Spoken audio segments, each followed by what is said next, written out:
Stories की दुनिया। सुनहरी बंदर।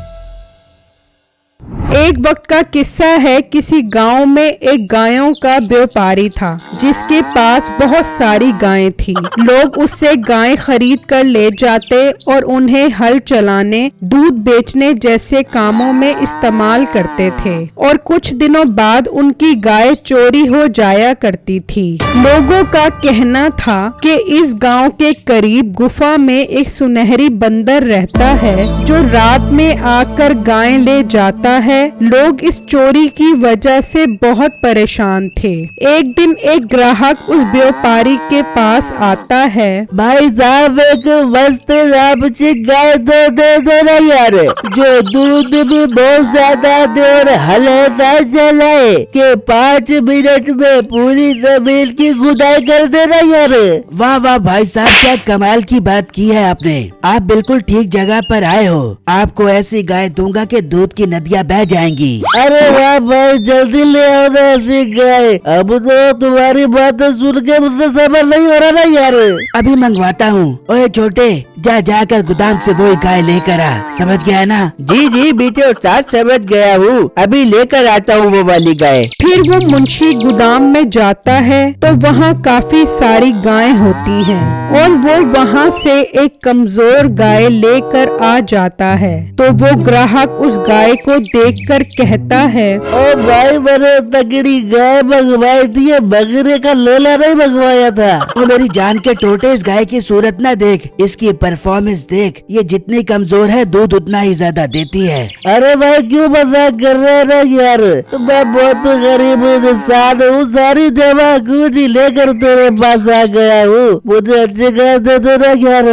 ओ भाई साहब, मुझे क्या जरूरत है तुमसे मजाक करने की। एक तो इतनी अच्छी बच्चियाँ दे रहा हूँ और ऊपर से तुम्हारे नखरे खत्म नहीं हो रहे। ओ छोटे, जाइए बच्चियाँ वापस गोदाम में खड़ी करके आ। उस्ताद जी, अभी खड़ी करके आता हूँ। नहीं भाई, मैं खरीदता हूँ उसे, वापस ना कर, मैं तेरे से खरीदता हूँ ये बच्चियाँ। फिर मीठा उससे पैसे लेकर उसे बच्चियाँ दे देता है और वो आदमी बच्चियाँ लेकर चला जाता है। अरे वाह, मजा आ गया। बहुत टाइम से मुफ्त का चारा खा रही थी और दूध तो एक कतरा भी नहीं देती थी। अच्छा है, अच्छी कीमत पर बिक गई। जा मुंशी, जल्दी से जाकर इस बंदे का घर देख कर आ। फिर वो मुंशी उस आदमी के पीछे पीछे जाता है और उसके घर तक पहुंचकर उसका घर देख लेता है और वापस आ जाता है। हाँ मुंशी, घर देख कर आ गया है। जी जी उस्ताद, देख आया हूँ। बहुत अच्छा काम कर रहा है तू। मुंशी, आज रात को इसके घर से गाय वापस चोरी करके आ जाएंगे। उस्ताद जी, अभी कुछ देर तो उसके पास रहने दो, गाय इतने पैसे देकर गया है वो। मुंशी, तू पागल तो नहीं हो गया? एक दिन भी गाय इसके पास रहने दी तो हमारा भांडा फूट जाएगा। गाय ने कतरा भी दूध का नहीं देना और ये रोता हुआ हमारे पास आ जाएगा। ना बाबा ना, अब मुझसे इतनी बहस नहीं होती। वो अभी बात कर ही रहे होते हैं कि मीठे की बीवी उसके लिए खाना लेकर आ जाती है। अरे वाह उस्ताद जी, भाभी खाना लेकर आ गई, मैं भी खाना खाऊंगा। मुंशी, ज्यादा मेरा दिमाग खराब मत कर। जा गोदाम में जाकर गायों के गोबर साफ कर। उस्ताद जी, कभी तो अपने साथ खाना खिला लिया करो, हमेशा ही ऐसा करते हो। फिर मुंशी चला जाता है तो नसीबो कैंची कहती है, मिठे, कल से मैं तेरे लिए खाना नहीं बना के आऊंगी। पहले तेरे लिए खाना बड़ा बो, फिर इतनी दूर से चल के आबो, फिर तेरे मुंह में ठूस ठूस के खिलाबो। तो बेगम, काम न करूं, छोड़ दूं रोजी धंधा, घर पे चूड़ियाँ पहन के बैठ जाऊं? बैठ जा, घर में चूड़ियाँ पहन के बैठ जा। वैसे तेरा मुझे बड़ा फायदा है ना, जैसे रोज तू टंडने से 1000 रुपए पकड़ा दे बे। 1000 रुपए में मेरे से ना गुजारा हो बे। कल से मैं तेरे लिए खाना नहीं बना के आऊंगी। अच्छा बेगम, नाराज ना हो, कल से 2000 रुपए ले ली तू खर्चे के।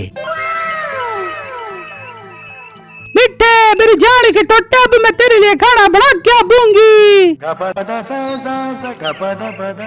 फिर जब रात होती है तो मीठा अपने मुंशी के साथ उस आदमी के घर जाता है और उसकी गाय खोलकर वहाँ से ले जाता है और वापस गोदाम में लाकर बांध देता है। फिर जब सुबह वो आदमी आकर देखता है तो वो गाय वहाँ मौजूद नहीं होती। ये देखकर वो आदमी बहुत परेशान हो जाता है। बेगम, हमारी गाय चोरी हो गई गई, वह बाड़े में गए नहीं है यार। अब्बू जान, जिस चीज का डर था वही हुआ। हमारी गाय वही सुनहरी बंडल ले गया होगा। अब तक तो उसने हमारी गाय की हड्डी ओजड़ी चर्बी खा ली होगी उसकी हड्डियों पे से उतार के। हाय, हम लुट गए, हम बर्बाद हो गए। इतनी मुश्किल से हमने पैसे जमा करके गाय खरीदी थी, अब हमारा क्या होगा? अम्मी जाना फिक्र मत करे, अल्लाह कोई रास्ता निकालेगा। गांव में बहुत सारे लोगों की गाय वो सुनहरी बंदर उठाकर ले गया है, लेकिन आज तक उस बंदर का पता नहीं लगा। मैं उस बंदर को नहीं छोड़ूंगा, जान से मार दूंगा मैं उस बंदर को। मैं जा रहा हूँ उसको मारने के लिए यार। नहीं अब्बू जाना, वहाँ पर मत जाए। वो बंदर बहुत ताकतवर है, वो आपको एक दुवाले में खा जाएगा और डकार भी नहीं मारेगा। मैं खुद उस बंदर के पास जाता हूँ, उसका कुछ करता हूँ वहाँ पे जाके। फिर बिट्टू घर से निकलता है और उस गुफा के पास पहुंच जाता है। मुझे पूरा यकीन है वो सुनहरी बंदर इस गुफा के अंदर होगा। अगर मैं गुफा के अंदर गया और उसने मुझे खा लिया तो मुझे कोई बचाने वाला भी नहीं होगा फिलहाल। नहीं नहीं, मैं अंदर जाता हूँ और आज उस बंदर का मसला हल करता हूँ हमेशा के लिए। ये कहकर बिट्टू उस गुफा के अंदर चला जाता है, लेकिन अंदर कोई नहीं होता। फिर अचानक उसे किसी के चलने की आवाज आती है। लगता है वही सुनहरी बंदर अंदर आ रहा है, मैं जल्दी से छुप जाता हूँ। फिर बिट्टू गुफा में एक जगह पर छुप जाता है और इतनी ही देर में वो बंदर भी अंदर आ जाता है। वो बंदर बहुत बड़ा होता है। बिट्टू उसे देखकर डर जाता है। फिर अचानक उसे महसूस होता है कि यहाँ कोई इंसान है। मुझे इंसान की बू आ रही है। कौन है यहाँ पर? बाहर निकल आओ, वरना मैं उसकी बोटी बोटी करके खा जाऊंगा। बिट्टू ये सुनते ही बाहर निकल आता है और बंदर उसे पकड़ लेता है। लड़के, तू यहाँ क्या करने आया है? बंदर भाई, मैं आपसे अपनी गाय वापस लेने आया हूँ, जो रात को आप हमारे घर से उठा कर ले गए थे। ये तो मुझ पर इल्जाम लगा रहा है, मैंने गाय का क्या करना? बंदर भाई, आप हमारी गाय इसलिए लेकर आए हो ताकि आप उसके शीख कबाब खा सको। मैं गोश्त नहीं खाता, मैं तो जंगलों से केले तोड़ कर खाता हूँ। तुम्हारी गाय किसी और ने चोरी की होगी और तू मुझ पर इल्जाम लगा रहा है। बंदर भाई, हम बहुत गरीब इंसान हैं, अब हमें कैसे पता चलेगा कि हमारी गाय कौन उठा कर लेके गए हमारे घर के ऊपर से? बहुत आसान है, तुम यहाँ से थोड़े से सोने के सिक्के ले जाओ और उन्हें बेचकर एक गाय खरीदो और छुपकर इंतजार करो कि कौन चोरी करने आता है। अरे वाह बंदर भाई, ये तो बहुत अच्छा आइडिया है। इस तरह तो आसानी से हमें उस चोर का पता चल जाएगा।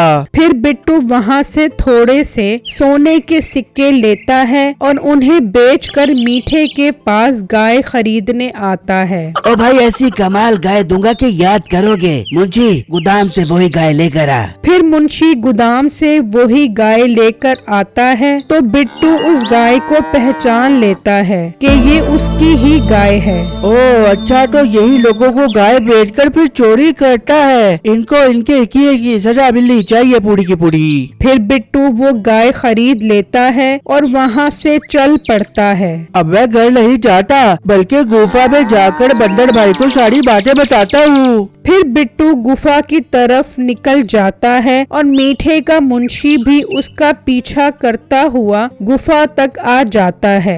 बिट्टू गुफा के अंदर चला जाता है और बंदर को सारी बातें बताता है। देखा ना, पता लग गया ना चोर का, और तुम मुझ पर इल्जाम लगा रहे थे। बंदर भाई, मुझसे बहुत बड़ी गलती हो गई। हम तो आपको चोर समझ रहे थे और चोर निकला कोई और। मैं जाकर सब गाँव वालों को बताता हूँ। वहाँ मुंशी मीठे को गुफा का बताता है। ठीक है मुंशी, आज रात को ही गुफा जाकर वो गाय वापस चोरी कर आते हैं। फिर जब रात होती है तो मीठा मुंशी के साथ गुफा में आता है तो वहाँ पर गाय नहीं होती। मुंशी, यहाँ तो कोई गाय नहीं है। तूने ठीक से तो जगह देखी थी ना? हाँ उस्ताद, वो यहाँ पर ही लेकर आया था गाय। वो अभी बात कर ही रहे होते हैं कि बंदर वहाँ आ जाता है। मीठा और उसका मुंशी उसे देखकर भागते हैं तो बंदर मीठे को पकड़ लेता है। तू लोगों को गाय बेचकर वापस चोरी करता है, तुझे मैं अपने पास रखूंगा, तेरी यही सजा है। बंदर भाई, मुझे माफ कर दो, मुझसे गलती हो गई। मैं अब कभी ऐसा काम नहीं करूँगा। अपना मुंह बंद कर, तू आज से मेरे लिए जंगल से केले तोड़ेगा। बंदर भाई मैं कैसे तोड़ूंगा केले, वो भी अकेले अकेले। तू चल मेरे साथ जंगल, मैं बताता हूँ तू कैसे तोड़ेगा केले, और वो भी अकेले अकेले। फिर मीठा बंदर के लिए केले तोड़ता है और लोग उसके गोदाम से गाय लेकर चले जाते हैं। मुझे कमेंट बॉक्स में जरूर बताइएगा कि आपको मेरी स्टोरी कैसी लगी। शुक्रिया।